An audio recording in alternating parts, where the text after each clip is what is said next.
Mas madaling mahulog ang loob sa taong marunong magbigay ng emotional comfort kaysa sa taong puro ganda o gwapo lang ang dala, dahil ang pisikal na anyo ay pansamantala, ngunit ang pakiramdam ng pagiging ligtas, tanggap at nauunawaan ay tumatagos hanggang kaluluwa.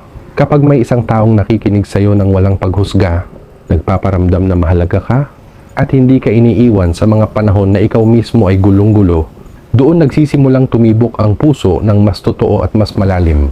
Hindi mo man napapansin, pero bawat simpleng okay ka lang ba o tahimik na pag-upo sa tabi mo kapag malungkot ka ay nagiging dahilan para masanay ka sa presensya niya, para hanapin mo siya.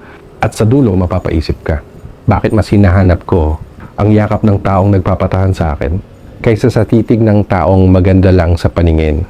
Dahil ang tunay na pag-ibig hindi lang nakikita sa mata, kundi nararamdaman sa puso, lalo na kapag ang kasama mo ay tahanan, hindi lang tanawin.